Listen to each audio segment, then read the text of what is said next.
தமிழ்நாட்டில் மக்களவைத் தேர்தலுக்கான வேட்புமனு தாக்கல் இன்று காலை 11 மணிக்கு தொடங்குகிறது. வேட்புமனு தாக்கலின் போது வேட்பாளர்கள் பின்பற்ற வேண்டிய வழிகாட்டு நெறிமுறைகளை தேர்தல் ஆணையம் வெளியிட்டுள்ளது.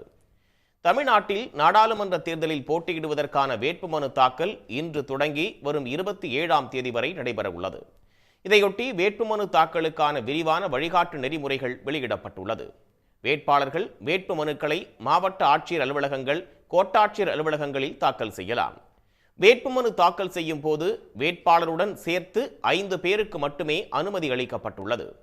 வேட்பாளர்கள் காலை 11 மணி முதல் பிற்பகல் 3 மணி வரை வேட்புமனு தாக்கல் செய்யலாம் என்றும், வேட்புமனு தாக்கல் நடைபெறும் நாட்களில் மாலை 3 மணிக்கு மேல் தேர்தல் நடத்தும் அலுவலக வளாகத்தில் யாருக்கும் அனுமதி இல்லை என்றும் தெரிவிக்கப்பட்டுள்ளது.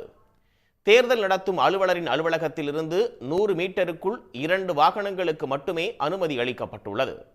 85 வயதிற்கு மேற்பட்ட முதியவர்கள் அஞ்சல் வழியாக வாக்களிப்பதற்கு மார்ச் 25ஆம் தேதிக்குள் படிவத்தை பூர்த்தி செய்ய வேண்டும் என்று தெரிவிக்கப்பட்டுள்ளது.